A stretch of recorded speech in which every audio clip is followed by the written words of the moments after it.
There are wounds we can't see, only feel. They live behind smiles, inside the silence, beneath the laughter. But one day, pain knocks loud enough that we can no longer pretend it isn't there. And in that moment, we have two choices: to let it define us or to let it free us. This is the story of Amara, a young woman who lost everything she loved and found everything she needed only when she learned to let go.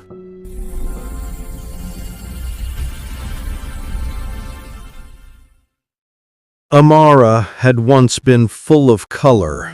Her laughter filled rooms, her paintings told stories, her heart believed in forever. But that forever ended one cold afternoon when her fiancé said, "I'm not ready." No arguments, no closure, just silence and a ring left on the table. Days blurred into nights. The home they built together now echoed with emptiness. The bed felt colder, the walls felt smaller.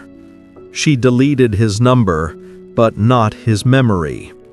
When her father passed weeks later, she stopped speaking entirely.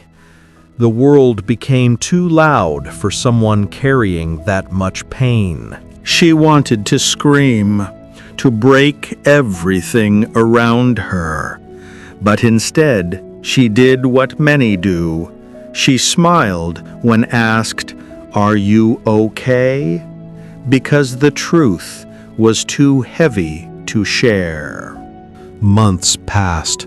The world kept moving, but Amara didn't. Friends tried to pull her out. Dinners, parties, distractions. But the louder the laughter got, the more she felt invisible. One night, while scrolling through her phone, she saw a photo, her ex-fiancé standing beside another woman, smiling. Engagement ring. #forever starts now. It felt like a knife twisting through her chest. She smashed her phone to the floor, fell to her knees, and sobbed. The kind of cry that steals the air from your lungs, that shakes your soul until you can't tell where the pain ends and you begin. And in that moment, she whispered, "Why me?" But the silence answered nothing. That night, Amara walked aimlessly under the rain.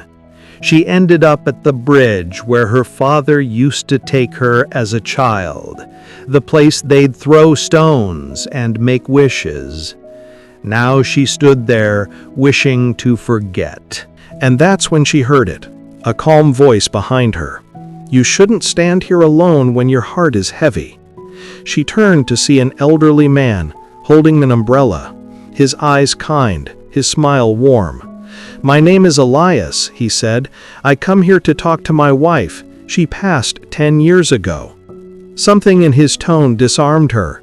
He told her stories of love, loss, and the day he realized grief never really leaves.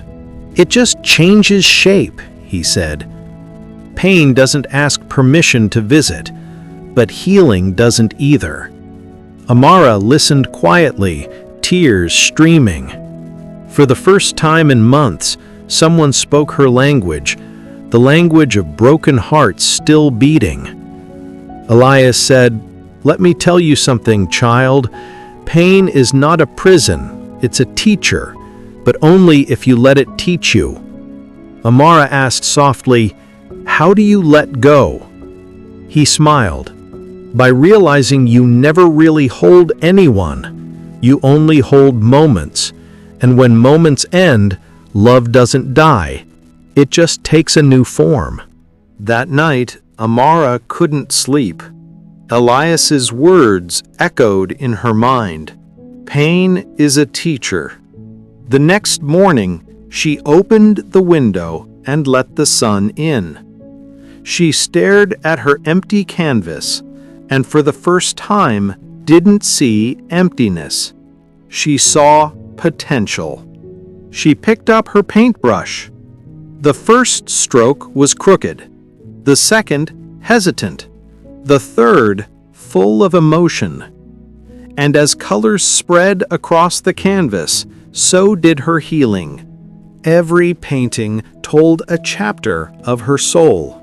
One for her father, one for the love she lost, and one for the woman she was becoming.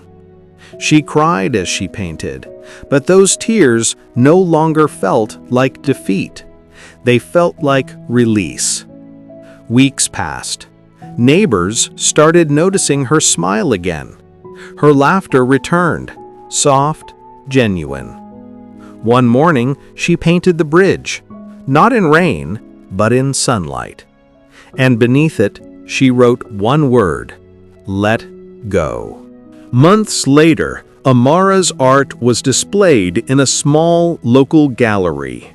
Her collection was titled "The Weight I Released."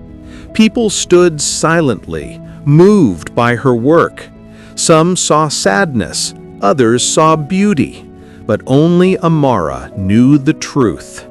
Every stroke was forgiveness. Every color was freedom. She saw Elias again. He looked at her masterpiece, the painting of the bridge, and smiled. He said, "You found peace." Amara replied, "No, I stopped searching for what was gone and started creating what could be." Healing, she realized, isn't about erasing the past. It's about learning to carry it differently. And in that understanding, she was free. Maybe you're like Amara. Maybe you've loved deeply, lost painfully, and wondered if you'll ever feel whole again. Let me tell you this: you will. You will smile again. You will trust again.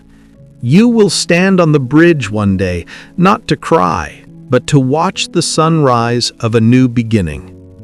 Letting go isn't forgetting, it's forgiving yourself, life, the storm, because every ending carries the seed of a beginning. So breathe, release what hurt you. You don't need to hold on anymore. You are not broken. You are becoming. If this story touched your heart, take a moment to breathe and reflect. Subscribe to Real Life Growth for more stories that remind you, no matter what you've lost, life can still be beautiful again.